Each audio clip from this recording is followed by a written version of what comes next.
The dust cloud rose behind the stagecoach like a banner of abandonment as Clara Morgan watched it disappear into the shimmering heat of the Arizona territory, her ankle throbbing with a pain so fierce she could barely breathe through it.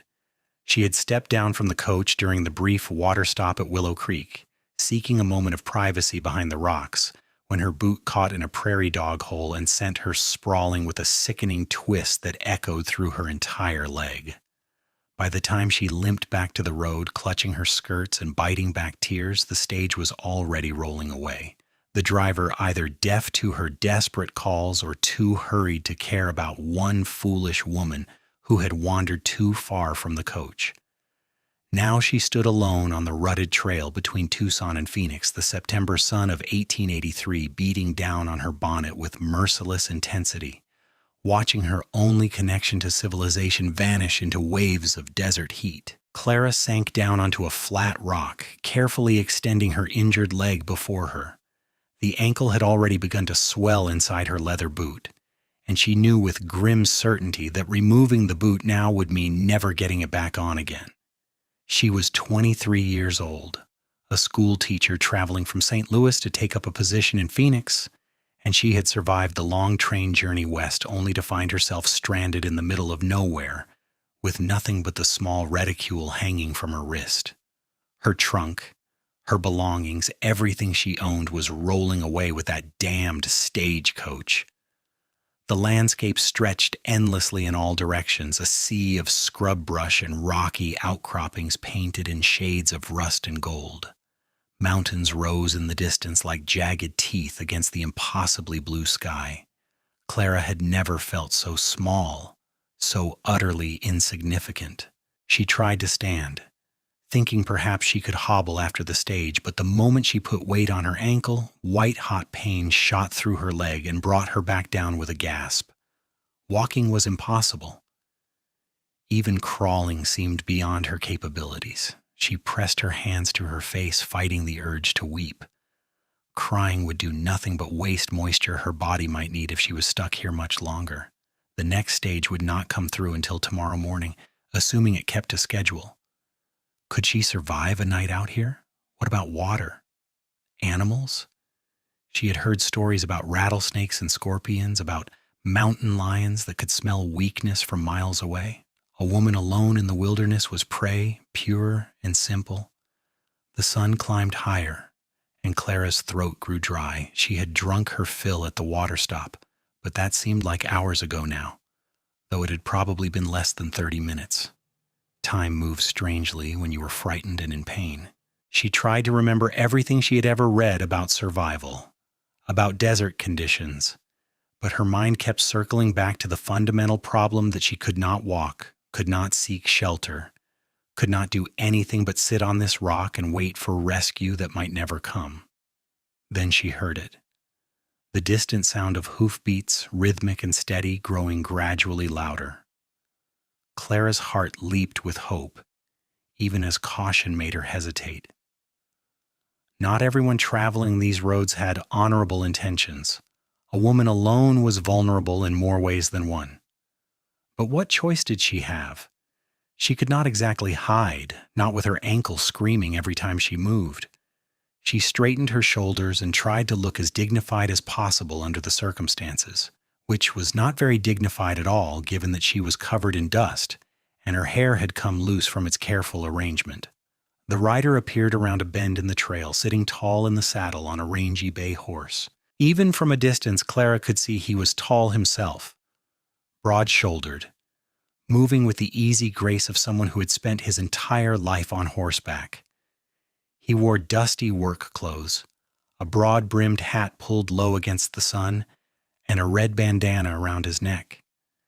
As he drew closer, Clara could make out more details, the gun belt riding low on his hips, the rope coiled at his saddle, the sun-weathered face that spoke of countless days spent outdoors. He looked to be somewhere in his late 20s, with dark hair that curled slightly at his collar and eyes that were scanning the landscape with the practiced alertness of someone who knew danger could come from any direction. Those eyes landed on Clara, and the rider immediately pulled his horse to a stop. For a long moment, he just stared at her, and Clara stared back, trying to read his intentions in his expression. She saw surprise there, certainly, and curiosity, but also something that looked like concern. He touched the brim of his hat in greeting, a gesture so unexpectedly polite that Clara felt some of her fear ease. "Ma'am," he said, his voice a deep drawl that carried easily across the space between them. "You look like you might be in some trouble." "The stage left me behind," Clara said, proud that her voice came out steady despite everything. "I twisted my ankle, and by the time I got back to the road, they were gone." The cowboy swung down from his saddle with fluid grace, his movements economical and sure. Up close, he was even more imposing than he had seemed from a distance, well over 6 feet tall with a solid build that spoke of hard physical work. But his face, weathered as it was, held a kindness that made Clara's shoulders relax slightly. He had strong features, a straight nose, a firm jaw shadowed with several days' worth of stubble. His eyes were a striking shade of green-brown, like sunlight through whiskey, and they were focused entirely on her with an intensity that made her heart flutter in a way that had nothing to do with fear. "May I take a look at that ankle?" he asked, already moving toward her but stopping at a respectful distance, waiting for her permission. Clara hesitated only a moment before nodding. What choice did she have? She needed help, and this man seemed decent enough. He knelt beside her, removing his hat and setting it on the ground. His hair was dark brown, almost black in the shadow, and slightly damp with sweat at the temples. He had good hands, she noticed, strong and capable but surprisingly gentle as he carefully examined her boot. "It is swollen pretty bad," he said quietly. "We should leave the boot on for now. Taking it off will just make things worse." He looked up at her, and Clara found herself momentarily lost in those unusual eyes. "I am Nathan Cole. I have got a ranch about 10 miles northwest of here. I can take you there, get that ankle properly tended to, and send word to Phoenix about your situation." 10 miles? Clara's voice came out smaller than she intended. "I cannot possibly walk 10 miles. Something that might have been amusement flickered across Nathan's face. "I was not planning on making you walk, ma'am. I will carry you." Clara felt heat rush to her cheeks that had nothing to do with the desert sun. "You cannot carry me 10 miles. That is impossible." "You would be surprised what a man can do when necessary," Nathan said, standing and offering her his hand. "I'm not saying it will be easy, but it is better than leaving you out here. Another stage will not come through until tomorrow. And you need that ankle seen to before it gets any worse. Plus, there is the matter of water, shade, and the fact that night in the desert is not kind to folks who are not prepared for it." Clara knew he was right, but the thought of being carried by this stranger, of being held in his arms for miles, made her feel flustered in a way that was entirely inappropriate given her circumstances. Still, pride was a luxury she could not afford right now. She reached up and took his hand, feeling the calluses on his palm, the strength in his grip as he helped her to her feet. The moment she tried to put weight on her injured ankle, she swayed, and Nathan's arm came around her waist, steadying her against his solid warmth. "Easy now," he murmured, and Clara could feel his breath stirring the loose tendrils of her hair. "Let me get you up on my horse first. That will make things easier." He helped her hop the few steps to where his bay stood patiently waiting. Then with seemingly effortless strength, he lifted her up into the saddle. Clara gasped at the sudden motion, clutching at the saddle horn as the world tilted. She had ridden horses before, but always side saddle with proper equipment. Nathan's working saddle was designed for function, not feminine propriety, and she found herself sitting astride with her skirts bunched awkwardly around her thighs. Before she could worry too much about the scandalous position, Nathan had swung up behind her, his arms coming around her to take the reins. "This is not exactly what I meant by carrying you," Clara said breathlessly, hyper-aware of his presence at her back, the solid wall of his chest, the strength of his thighs on either side of hers. "We will ride most of the way," Nathan explained, his voice rumbling through her where they touched. "But there are some rough patches where the horse cannot carry double. That is when I will carry you on foot." He nudged the bay into a walk, careful to keep the pace smooth. "What is your name, ma'am? Seems like if we are going to be traveling companions, I should know what to call you." "Clara Morgan," she said, then added, "I am a school teacher, or I was supposed to be. I was on my way to Phoenix to take up a position at the school there." "Well, Miss Morgan, I am pleased to make your acquaintance, even if the circumstances are not ideal." There was a note of humor in his voice that made Clara smile despite herself. "Once we get you settled and that ankle healing, we will make sure you get to Phoenix proper. I'm sure the school will understand about the delay." They rode in silence for a while, and Clara found herself relaxing incrementally against Nathan's chest. The pain in her ankle had settled into a constant throb, made bearable by keeping still. The rhythm of the horse's gait was soothing, and the presence of another human being after those desperate minutes alone made the world seem less hostile. She could feel the heat radiating from Nathan's body, smell the scent of him, leather and horse and clean sweat and something else, something earthy and masculine that made her pulse quicken. "You said you have a ranch," Clara said, partly to distract herself from the improper direction of her thoughts. "What do you raise?" "Cattle, mostly," Nathan replied. "It is not the biggest spread in Arizona, but it is mine. My father started it back in '72, and when he passed 5 years ago, it came to me. My mother lives there too, and my younger sister, Emma. She is 19, full of opinions about everything." His tone was affectionate, and Clara found herself warming to this man who clearly loved his family.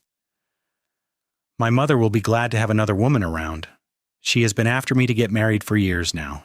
Says the ranch needs a proper lady's touch." Clara felt her cheeks heat again. I am sure she did not have in mind a complete stranger with a twisted ankle. "Maybe not," Nathan agreed, and she could hear the smile in his voice. "But she is not particular. Any woman who is not actively trying to shoot me will do, according to her," Clara laughed. Clara, surprising herself. "Do you often encounter women who want to shoot you?" "More often than you would think," Nathan said dryly. "There was a situation last year with the widow Henderson and her prized rooster. I swear that bird attacked my horse, but she saw it differently." "And did you shoot the rooster?" "No, but I wanted to. Meanest bird I have ever encountered." Nathan shifted slightly in the saddle, and Clara became acutely aware again of how closely they were pressed together. "Anyway, my mother will fuss over you proper. She was a nurse during the war, so she knows her way around injuries. You will be in good hands." The sun beat down as they traveled, and Clara was grateful for the shadow cast by Nathan's hat brim, which sheltered her face somewhat. The landscape rolled past, endless variations on the same theme of desert scrub and distant mountains. Occasionally they passed a rocky outcropping or a dry wash, evidence of water that flowed only during the brief rainy season. Clara saw a roadrunner dash across their path, and once, in the distance, a small herd of pronghorn antelope watched them with liquid eyes before bounding away. After what felt like an hour, Nathan pulled the horse to a stop. "This is one of those rough patches I mentioned," he said. "The trail gets rocky here, and I do not want to risk the horse stumbling with both of us on board. I will carry you across this section." Before Clara could fully process what he meant, Nathan had dismounted and was reaching up to lift her down. She gasped as his hands closed around her waist, strong and sure, and then she was being cradled against his chest like she weighed nothing at all.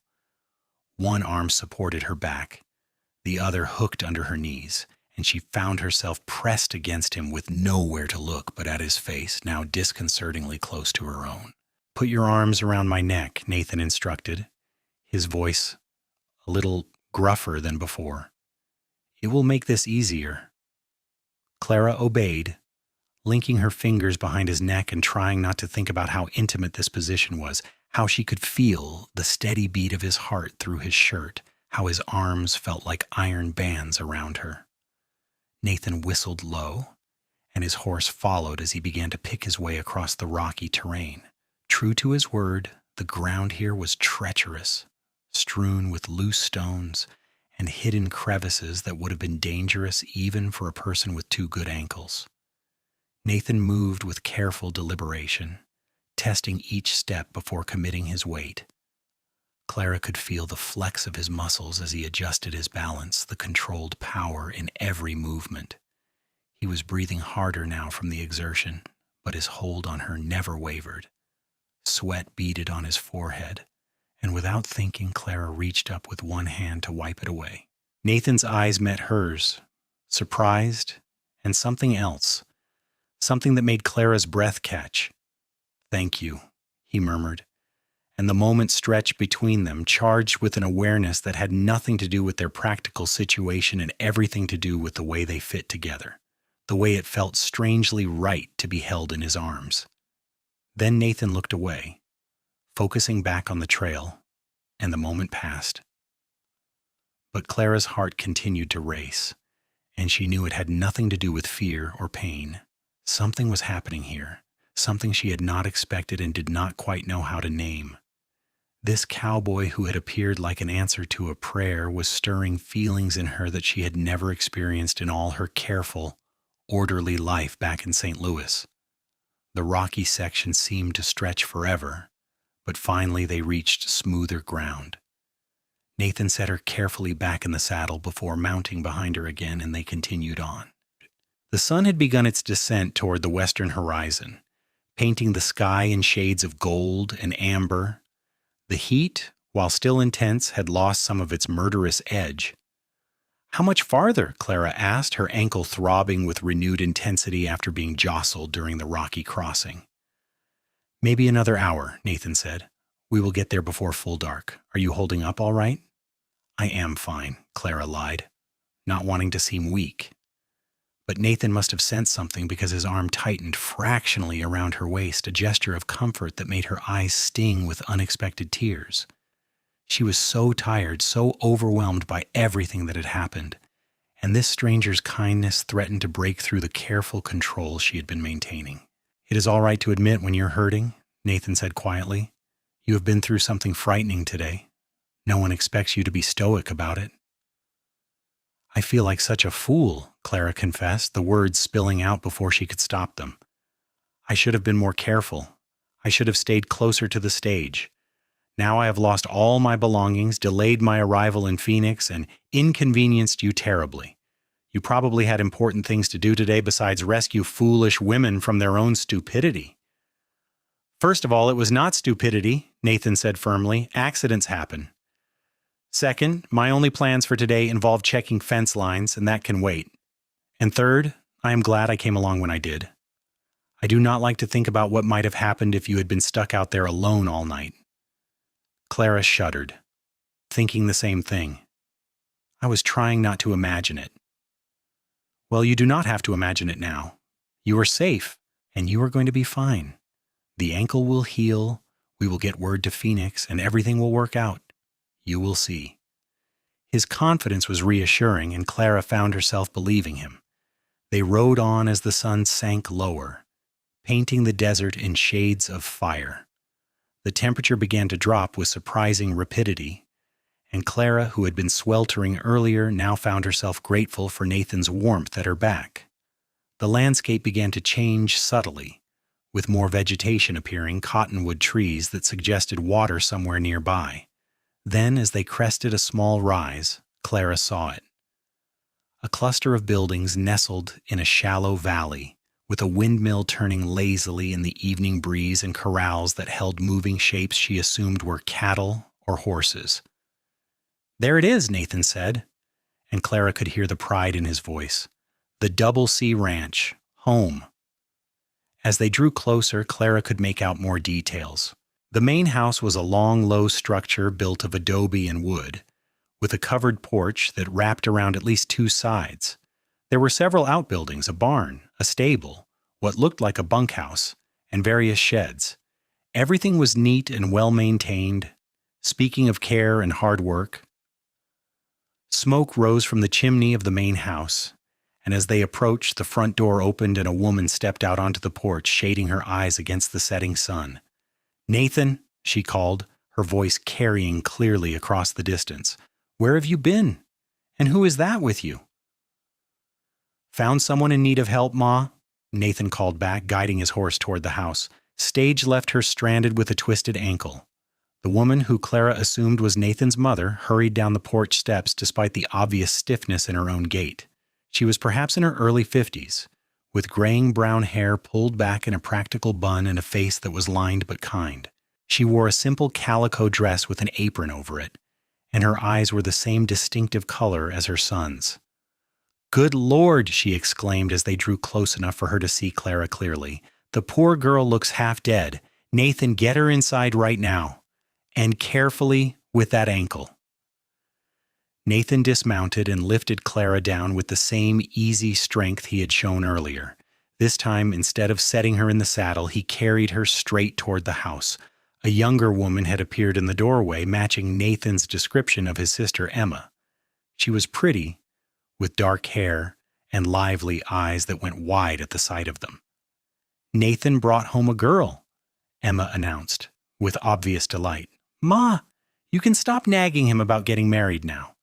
"Emma Louise, hush your mouth and hold the door open," Mrs. Cole scolded, but there was affection in her tone. "Can you not see the poor thing is injured?"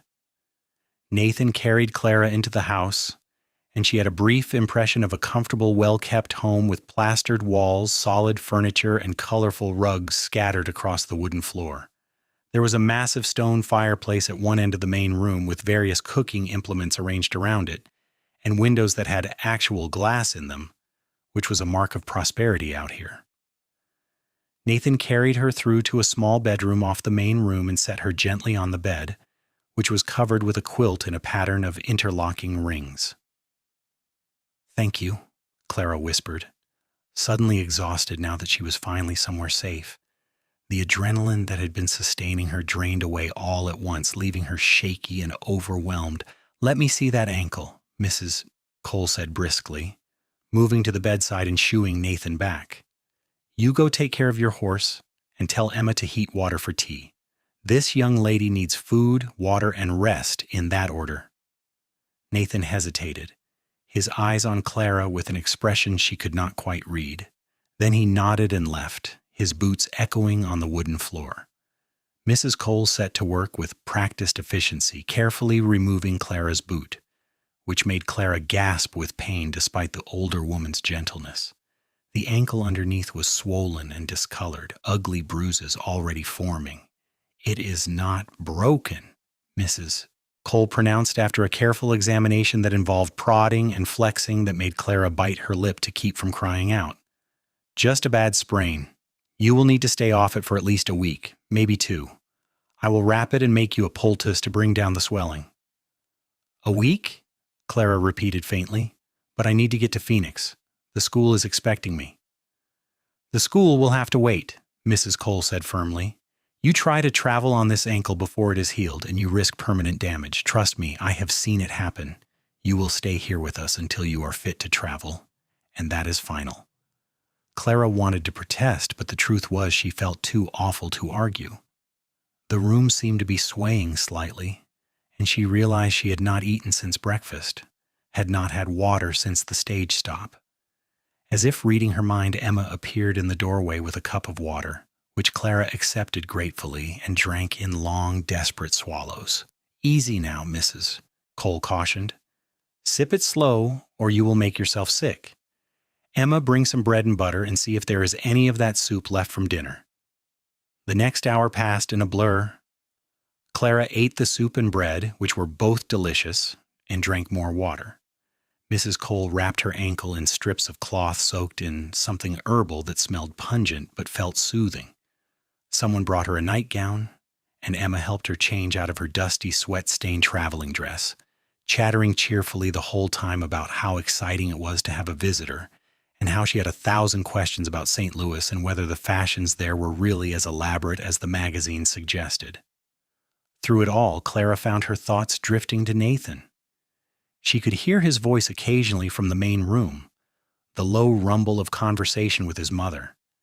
She wondered what they were saying, whether he was annoyed by this unexpected responsibility that had landed in his lap. But when he appeared in the doorway to check on her before heading out to the bunkhouse for the night, his eyes were warm with concern. "You are looking better," he said softly. "Got some color back in your cheeks." Thanks to your mother's nursing, Clara said, and thanks to you. I have not properly thanked you yet for what you did today. You saved my life, Mr. Cole. Nathan, he corrected, and you do not need to thank me. Anyone would have done the same. I am not sure that is true, Clara said, but I am grateful nonetheless. Nathan's eyes held hers for a long moment, and Clara felt that same flutter in her chest that she had experienced earlier. There was something about this man, something solid and genuine that called to something deep inside her. She barely knew him, had met him only hours ago under the worst possible circumstances, yet she felt drawn to him in a way that defied logic. Get some rest, Nathan said finally, breaking the spell. You have had a long day. We will figure everything out tomorrow. He left, and Clara lay back against the pillows, her mind spinning despite her exhaustion. She was stuck here for at least a week, possibly 2, imposed upon the hospitality of strangers. It was mortifying and uncomfortable, and entirely beyond her control. Yet some part of her, some secret part she did not quite want to examine too closely, was not entirely unhappy about the situation. Not if it meant spending more time with the cowboy who had carried her 10 miles to safety, whose arms had felt like the most natural place in the world to be. Clara woke to sunlight streaming through the window and the smell of coffee and bacon. For a moment she could not remember where she was. Then the events of yesterday came flooding back. She tried to sit up and was immediately reminded of her injury by a sharp stab of pain from her ankle. It was worse this morning, if anything, the swelling more pronounced and the bruising a spectacular array of purple and black. There was a soft knock on the door, and Emma poked her head in. Oh, good, you're awake. Ma said to let you sleep as long as you wanted, but I have been dying to check on you. How are you feeling? Like I was trampled by a horse, Clara admitted, trying to smile. But better than yesterday, I suppose. Emma came in carrying a tray with coffee, biscuits, and strips of bacon. Ma said you need to eat and keep up your strength. She's making more poultice for your ankle.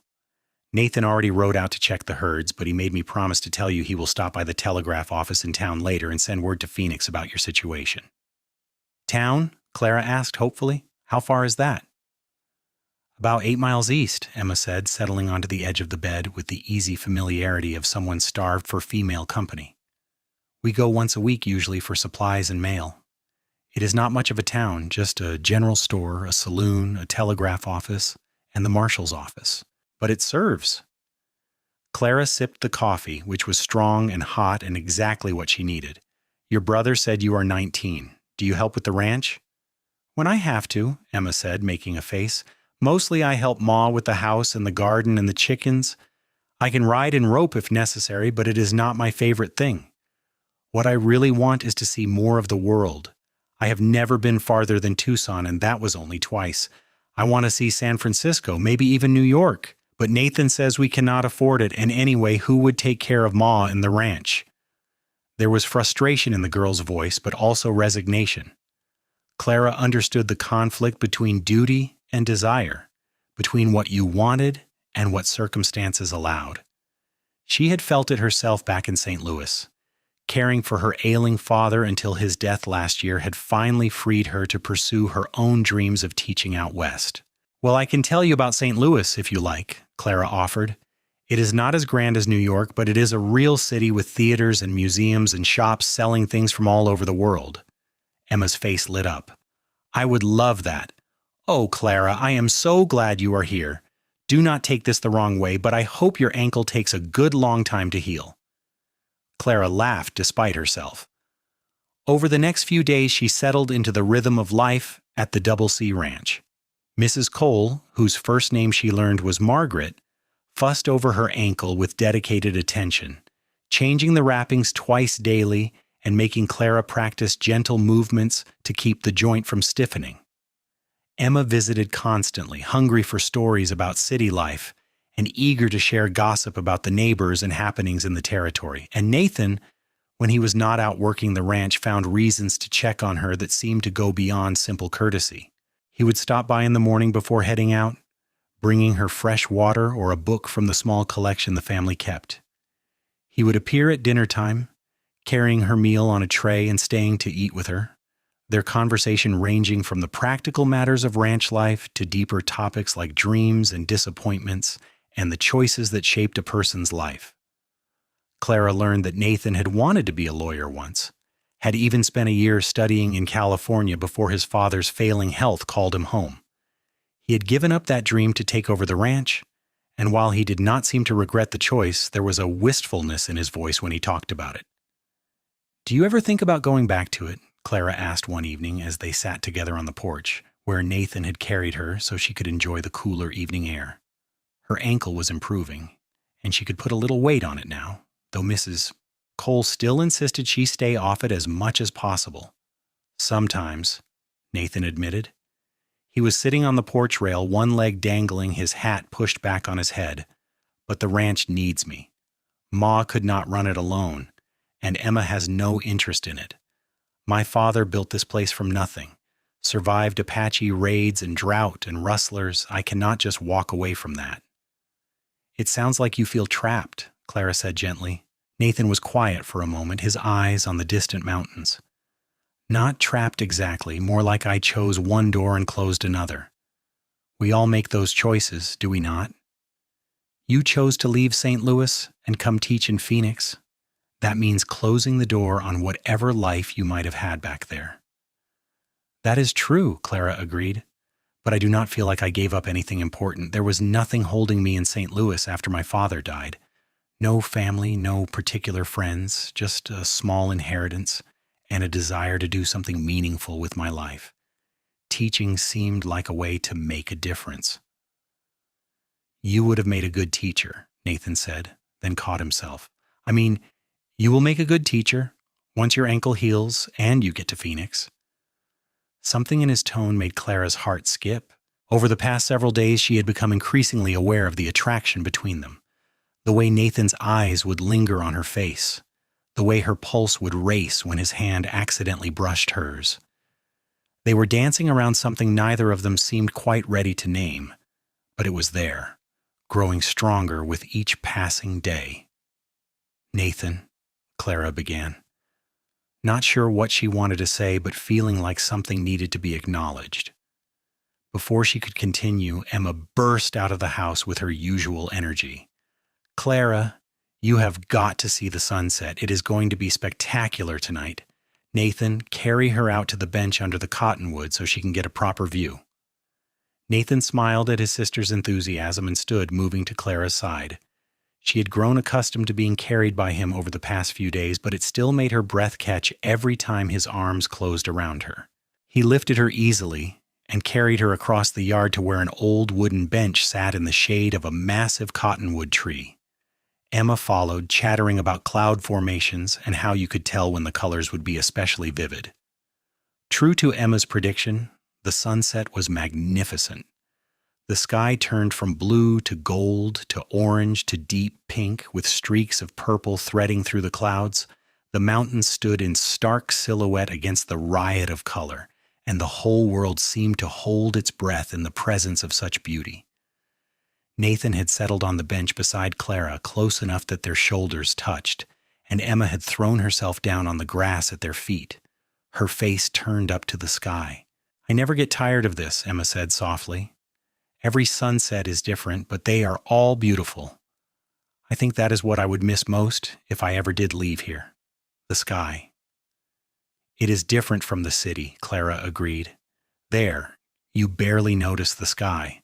There are too many buildings in the way, too much smoke from factories and trains. Here it is like the sky is the main feature and everything else is just supporting players." "That is a good way to put it," Nathan said, his voice low and warm. "You have a way with words, Clara."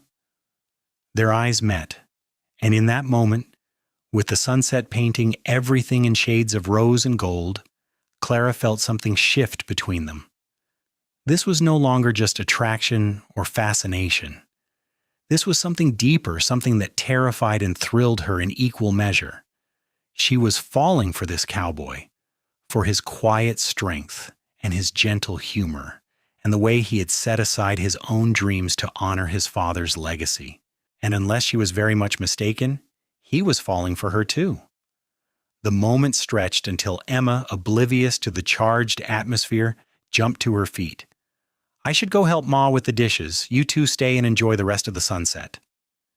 She bounded off toward the house, leaving Nathan and Clara alone in the fading light. The first stars were beginning to appear, pinpricks of light in the darkening sky. A coyote called in the distance, a lonely sound that was somehow fitting. "Clara," Nathan said, and there was something in his voice that made her turn to face him fully. "I need to be honest with you about something." Her heart hammered in her chest. "All right.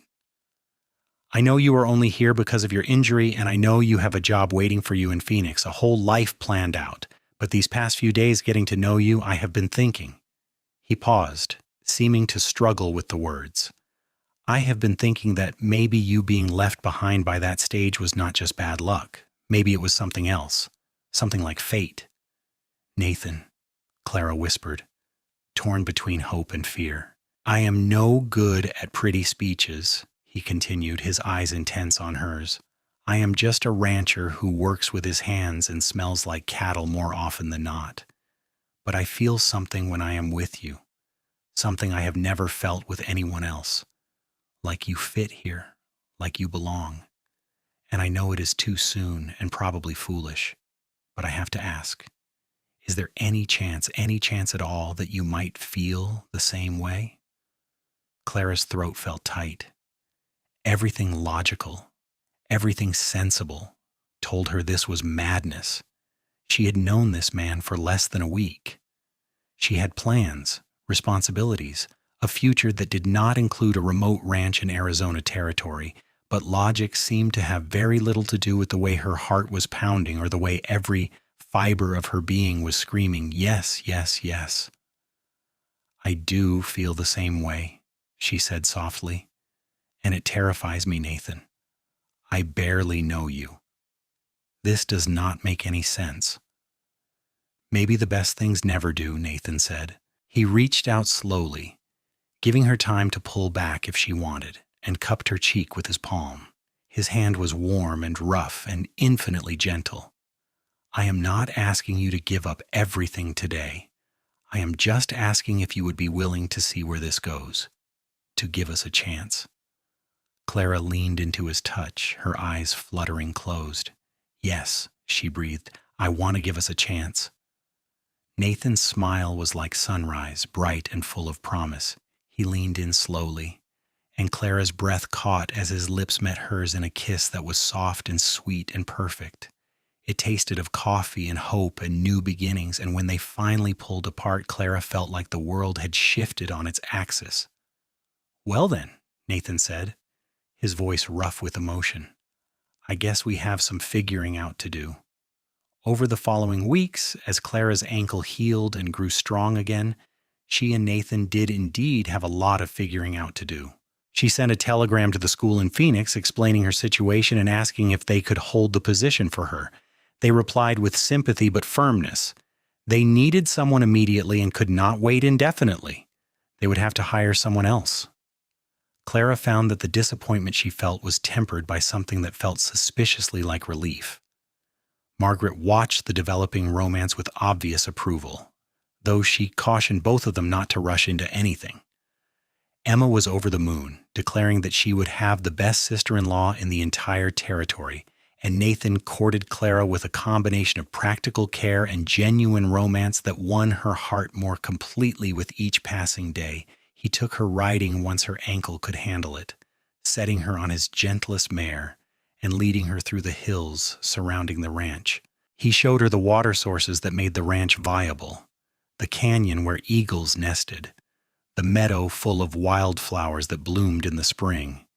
He taught her to rope, laughing when her first attempt sent the lasso flying everywhere except where she aimed. He read to her in the evenings, his deep voice bringing to life the adventures in the worn books the family treasured. And Clara, for her part, threw herself into life on the ranch. She helped Margaret with the cooking and the endless mending. She worked in the garden, which desperately needed attention after a summer of minimal care. She started teaching Emma some of the finer points of grammar and mathematics and was pleased to discover the girl had a quick mind when she was interested in the subject. She learned the rhythms of ranch life, the early mornings and long days, the constant battle against weather and predators and simple exhaustion, the satisfaction of seeing cattle fat and healthy, of a barn well stocked for winter. 2 months after the stage had left her behind, Nathan took Clara back to the cottonwood tree at sunset. The leaves were turning now gold and yellow against the darkening sky, and there was a crispness in the air that promised winter. They sat together on the bench, hand in hand, watching the familiar spectacle of another desert sunset. "Clara," Nathan said, and she turned to find him looking at her with an expression that made her heart race. "I have been thinking about what you said that first night, about how this does not make sense, how we barely know each other." Clara felt a spike of fear. Was he about to tell her he had changed his mind? That he had realized this was all too fast, too impractical? But Nathan was smiling, that soft smile that was hers alone. "The thing is, I feel like I have known you forever, like you have always been meant to be here, and I was just waiting for you to arrive. And I do not want to wait anymore. Not for what I already know." He slid off the bench and onto one knee, and Clara's free hand flew to her mouth as she realized what was happening. From his pocket, Nathan pulled a ring, simple and beautiful, a gold band with a small turquoise stone. "This was my grandmother's. She wore it for 50 years of marriage to my grandfather, through good times and hard times, and she was happy every one of those days. I would be honored if you would wear it too. Clara Morgan, will you marry me?" Tears were streaming down Clara's face, but she was smiling so wide it almost hurt. "Yes," she said, her voice breaking. "Yes, Nathan, I will marry you." He slid the ring onto her finger, and it fit perfectly, as if it had been made for her. Then he was standing and pulling her up into his arms, spinning her around as she laughed and cried at the same time. When he set her down, he kissed her properly, deeply, a kiss full of promise and passion and commitment. When they finally broke apart, both breathing hard, Clara rested her forehead against his chest and felt his heart racing in time with hers. "I love you," she whispered. "I know we are supposed to be taking things slow, but I cannot help it. I love you, Nathan Cole." "I love you too," he said into her hair. "From the moment I saw you sitting on that rock in the middle of nowhere, looking scared but determined not to show it. I think I knew even then." They were married 6 weeks later in a simple ceremony at the ranch, with the circuit preacher who made rounds through the territory performing the service. Emma served as Clara's attendant, and one of Nathan's hands stood up as his witness. Margaret cried happy tears and insisted on making a feast afterward that involved every dish she knew how to cook. Neighbors from surrounding ranches came, people Clara had met during her time at the Double C, and they celebrated long into the night with music and dancing and joy. Nathan carried Clara over the threshold of the room they would now share, the master bedroom that had been his parents' and was now theirs. He set her down gently, as if she were made of porcelain, and for a moment they just looked at each other in the lamplight, husband and wife, beginning a new chapter of their lives together. "Are you nervous?" Nathan asked softly, brushing a strand of hair back from her face. "A little," Clara admitted, "but mostly I am happy, so happy I feel like I might burst with it." Nathan smiled and kissed her forehead, then her cheeks, then her lips, each kiss a promise. "I am going to spend every day of my life making sure you stay that way," he murmured against her mouth. "You took a chance on me, on this life out here. I will never take that for granted." "It does not feel like a chance," Clara said, winding her arms around his neck. "It feels like coming home." Their wedding night was everything she had hoped and more, tender and passionate and perfect. Nathan was gentle with her inexperience, patient and loving, and when Clara finally fell asleep in his arms as the first light of dawn crept through the window, she felt like the luckiest woman alive. This was where she belonged, here on this ranch with this man, under the endless Arizona sky. The first year of their marriage brought challenges, as all marriages do. There was a drought that lasted through the spring, forcing them to drive the cattle to higher ground where there was still water. There was a scare when one of the hands was injured in a fall and needed to be taken to Tucson for treatment. There was tension when cattle from a neighboring ranch kept getting through a damaged section of fence, and accusations flew before Nathan managed to resolve the situation diplomatically. And there was the adjustment of sharing space and life and decisions with another person, learning to compromise and communicate and trust. But through it all, the love between Clara and Nathan only grew stronger. She learned the full extent of his integrity, the way he would rather lose money than deal dishonestly with someone. He discovered her fierce determination, the way she threw herself into solving problems rather than complaining about them. Together, they made the ranch more efficient and more profitable. Clara's education and organizational skills complemented Nathan's practical knowledge, and they became true partners in every sense of the word. Emma bloomed under Clara's guidance, her restless energy finding outlet in studies and projects. Clara taught her everything she knew, and when a teaching position opened up at the small school in town, Emma applied and got it. She rode the 8 miles each way every day during the school term, coming home full of stories about her students and the challenges of keeping 20 children of various ages focused on their lessons. Margaret's health declined slowly over the next few years, the old war injury to her leg causing her increasing pain and difficulty. But she faced it with stoic grace, refusing to be a burden and insisting on helping around the house as much as she could. Clara nursed her through the bad days with the same gentle skill Margaret had shown with Clara's twisted ankle all those years ago, and a deep bond formed between them that was as strong as any blood tie.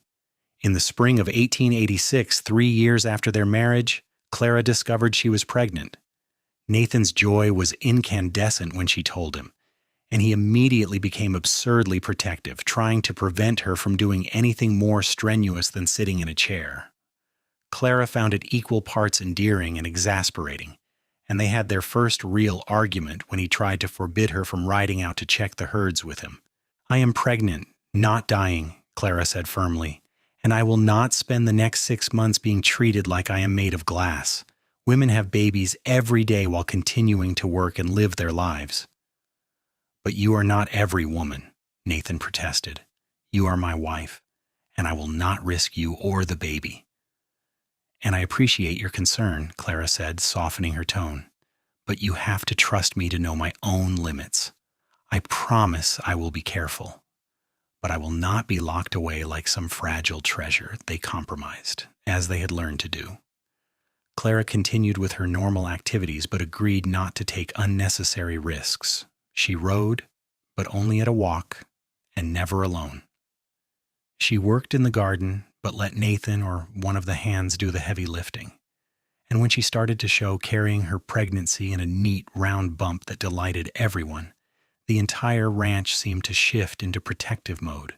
The baby came in early December, a long and difficult labor that had Nathan pacing frantically outside the bedroom door while Margaret and the midwife from town worked with Clara. When the baby finally arrived with a lusty wail, Margaret opened the door with tears streaming down her face. "You have a son," she said to Nathan, who pushed past her into the room. Clara lay exhausted and pale against the pillows, but her face lit up when she saw him. In her arms was a tiny bundle wrapped in a blanket, a red, wrinkled face just visible. "A boy," Nathan breathed, settling carefully on the bed beside them. "Clara, he is perfect." "He has your eyes," Clara said softly, adjusting the blanket so Nathan could see better. "And your stubborn chin, I think." They named him Thomas, after Nathan's father, with a middle name of Daniel, after Clara's father. Little Tommy was a good baby, crying only when hungry or wet. Sleeping in the cradle Nathan had spent weeks crafting from smooth pine wood. Nathan was a devoted father, rising with Clara for nighttime feedings, walking the floor when Tommy was fussy, staring at his son with an expression of wonder that made Clara fall in love with him all over again. Emma was a doting aunt, insisting on holding Tommy every chance she got.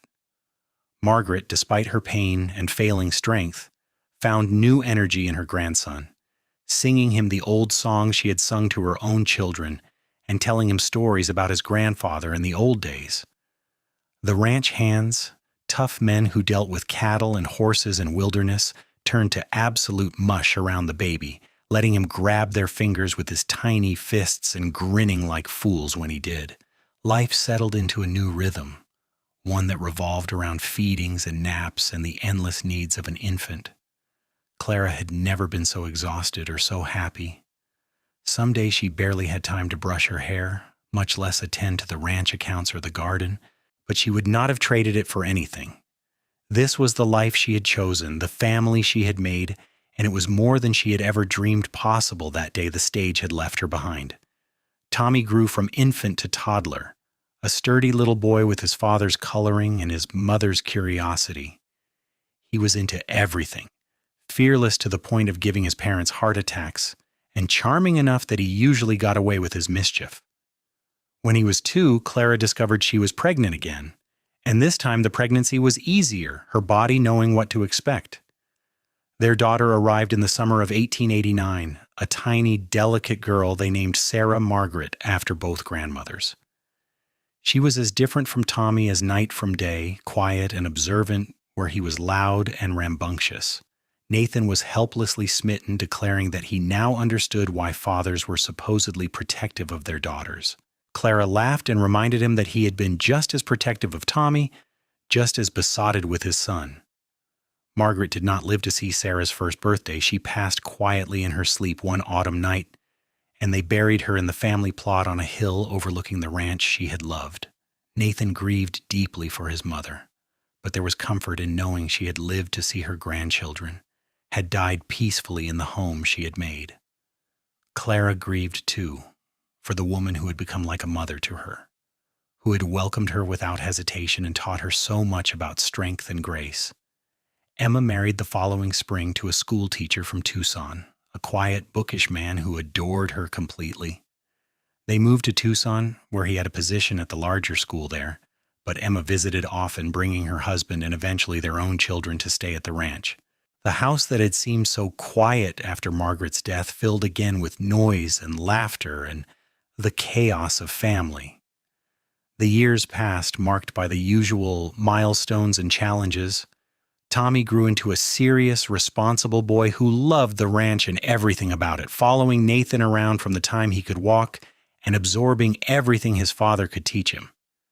Sarah turned out to be a reader like her Uncle Daniel had been, always with her nose in a book, dreaming of faraway places, but content to be right where she was. Clara taught both children herself, giving them a better education than the small school in town could provide, and took deep satisfaction in watching them learn and grow. The ranch prospered under Nathan and Clara's joint management. They expanded gradually, adding more land when opportunity arose, improving their stock with careful breeding, modernizing where it made sense while respecting the traditional methods that worked. Nathan's reputation for fair dealing and quality cattle spread throughout the territory, and the Double C became known as one of the most successful ranches in that part of Arizona. In 1891, Clara gave birth to their third child, another boy they named William, after Nathan's grandfather. By then, Clara had the business of pregnancy and childbirth down to a science, and she was back on her feet within days, though Nathan still fussed and worried. William was a happy baby who grew into an easygoing child, adaptable and cheerful, the peacemaker among his siblings. As the children grew older, Clara found herself thinking often about the twist of fate that had brought her here. If she had not twisted her ankle that day, if the stage had not left her behind, if Nathan had not come riding along at exactly the right moment, her life would have been entirely different. She would have been a school teacher in Phoenix, living in a boarding house, teaching other people's children, and coming home to an empty room. It would have been a useful life, perhaps even a satisfying one. But it would not have been this. This life with its challenges and joys, its hard work and deep rewards, its love that had started as a spark and grown into a steady flame that warmed her every day. This was everything. She looked at Nathan across the dinner table, watched him helping Tommy with his numbers, while Sarah read aloud from her latest book, and William built towers from wooden blocks, and her heart was so full it ached. "What are you thinking about?" Nathan asked, catching her eye, and smiling that smile that was still, after all these years, hers alone. "Just that I am glad the stage left me behind," Clara said. "Best thing that ever happened to me?" Nathan's smile widened. "Me too, though I am still sorry about the twisted ankle." "The ankle was worth it," Clara said softly. "I would do it again in a heartbeat." The children grew, as children do. Tommy became his father's right hand on the ranch, a skilled rider and roper with a head for business that made Nathan proud. Sarah eventually did leave for a while, taking a teaching position in Phoenix, just as Clara had once planned to do, but she came back after 2 years, declaring that the city was interesting but not for her. She married a rancher from a neighboring spread, a good man Nathan approved of, and they built their own small ranch with help from both families. William turned out to have a gift with horses, a quiet way with them that made even the most fractious animal calm under his hands. He took over the breaking and training of the ranch's horses, and eventually started a side business breeding and selling quality stock. Emma's children spent summers at the ranch, and later Sarah's children did too. The house was never empty, never quiet for long. There were always people to feed, problems to solve, work to be done, and through it all, Nathan and Clara faced life together, partners in every sense, their love deepening and maturing like good wine. On their 20th wedding anniversary, Nathan took Clara back to the cottonwood tree where he had proposed. They were alone for once, the children all occupied elsewhere, and they sat on the same bench, a little more worn now, just as they were a little more worn. Clara's hair had threads of gray, and Nathan's face was more lined, weathered by decades of sun and wind. But when he looked at her, his eyes held the same warmth they always had. 20 years, Nathan said wonderingly. "Sometimes it feels like yesterday that I was carrying you across that rocky stretch, trying not to drop you." "You were never going to drop me," Clara said, leaning against his shoulder. "I knew that even then. You are the most reliable man I have ever known, Nathan Cole." "I had good motivation not to drop you," Nathan said with a smile. "Even with your ankle all swollen up and your face covered in dust, you were the prettiest thing I had ever seen." "I think I started falling in love with you right then, though I did not let myself admit it for a while." "I fell fast too," Clara admitted. "Faster than I should have. Faster than made any sense, but it was right. We were right." "We still are," Nathan said, pulling her closer. 20 years, 3 children, all the ups and downs, and I love you more now than I did the day we married. I did not think that was possible, but it is." Clara turned to kiss him, a soft, sweet kiss that held 20 years of love and trust and partnership. "Here is to 20 more," she said against his lips. "At least," Nathan agreed. They sat together as the sun set, painting the sky in the same glorious colors it had painted the night he proposed, the night she had said yes to a future she could not have imagined. The ranch spread out below them, solid and prosperous, a legacy they were building together to pass on to their children. Cattle lowed in the distance, and somewhere a horse whinnied.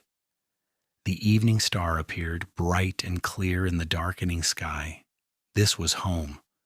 Not the place she had grown up, not the city she had left behind, but here, on this ranch in Arizona territory with the man who had carried her 10 miles to safety and straight into a love story more perfect than any she could have written herself. The stage had left her behind with a twisted ankle.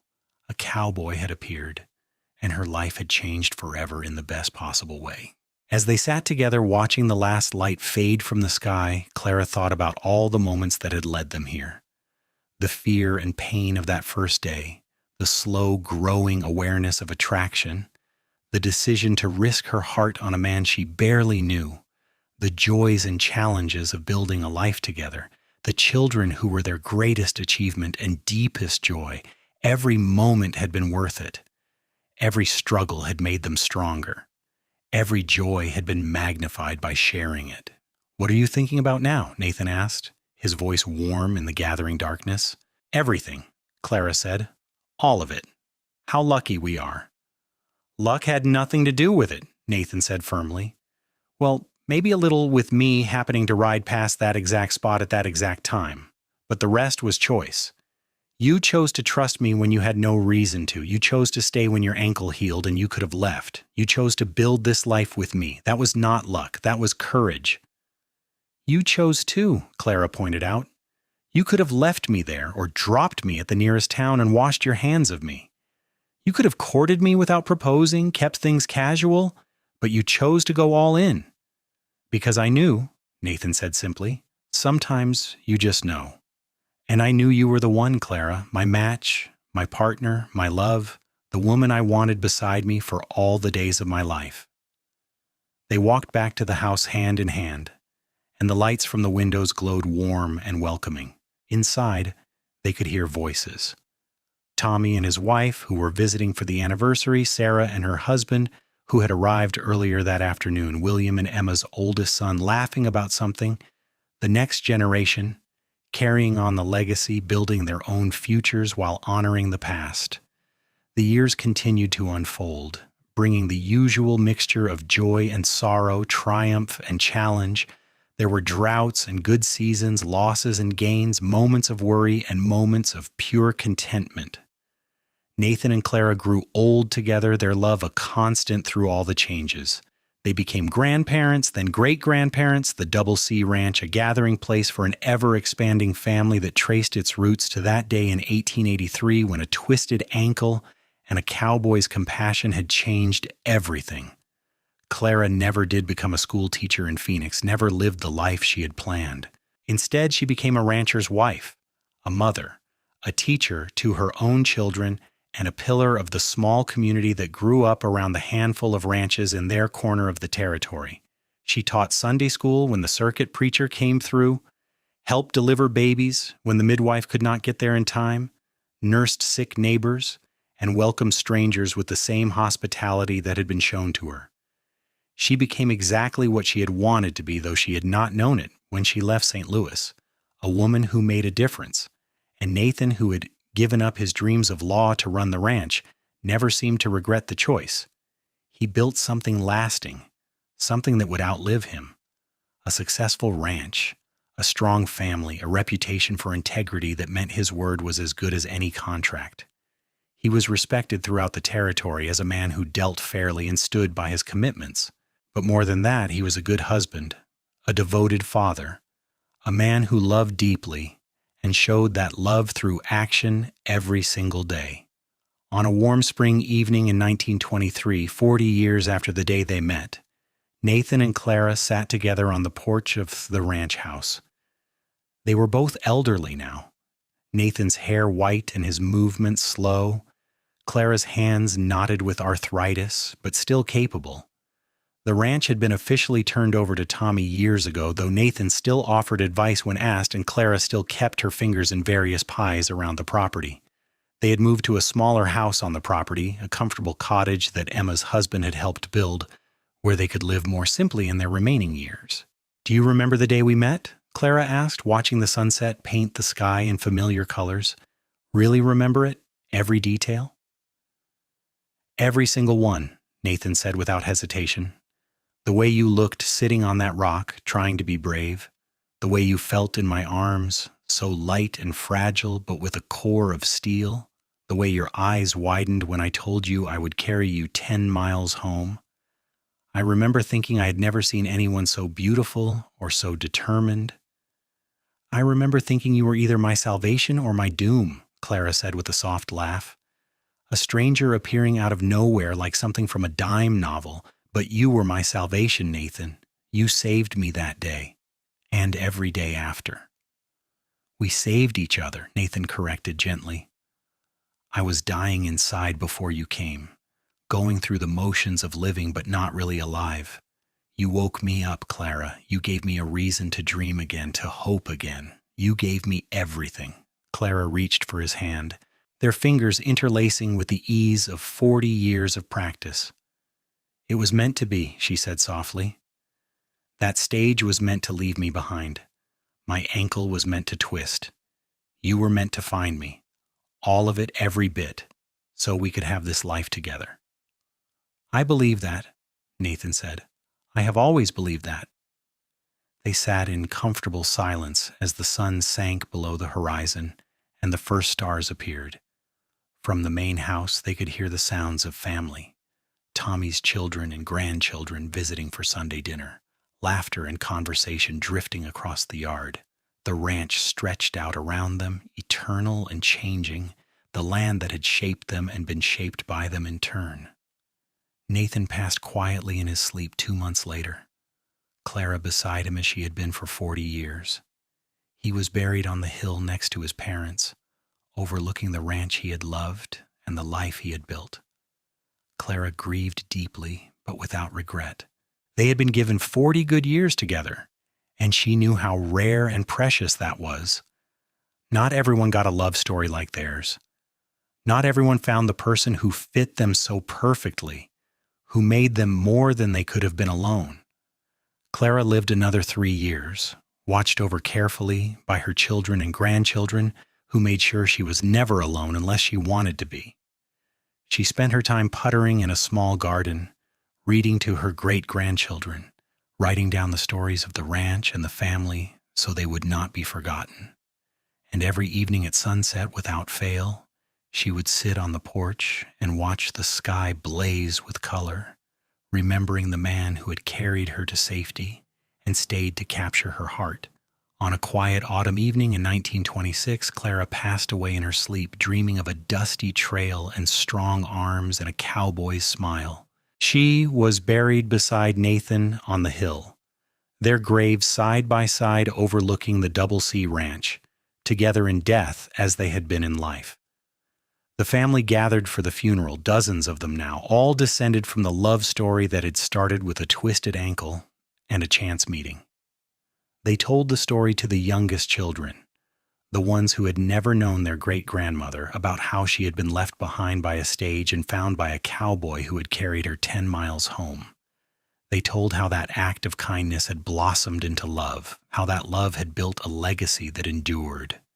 And as the sun set over the ranch, painting the sky in shades of gold and rose and purple, they knew that Clara and Nathan's story would live on, passed down through the generations, a testament to the power of compassion, courage, and choosing love even when it seemed impractical or impossible. The Double C Ranch continued to thrive under Tommy's management and later under his sons and grandsons. The main house that Nathan had built and Clara had made a home was preserved carefully, modernized where necessary, but kept true to its roots. The bench under the cottonwood tree became a favorite spot for young couples in the family, a place to dream and plan and promise forever. The graves on the hill were tended faithfully, fresh flowers placed there every week by whoever was available. And on quiet evenings when the light slanted just right across the land, some folks claimed you could see 2 figures sitting together under the old cottonwood, hand in hand watching the sunset. Just a trick of the light, the practical one said. But the romantics knew better. Some love stories are too powerful to be contained by something as simple as death. Some loves echo through time, shaping the world they leave behind, becoming part of the very ground they walked. Clara Morgan had set out to be a school teacher, and instead became the matriarch of a ranching dynasty. Nathan Cole had given up law to honor his father's legacy and built a legacy of his own that far surpassed anything he could have achieved in a courtroom. Together they had proven that the best things in life often come from the unexpected, from the twists and turns we never planned for, from saying yes when every practical consideration says no. The stage had left her behind with a twisted ankle on a dusty Arizona trail in 1883. A cowboy appeared and carried her 10 miles home, and from that chance encounter came a love that lasted a lifetime and a legacy that would endure for generations. It was not the life Clara had planned, but it was better than anything she could have imagined. It was quite simply everything.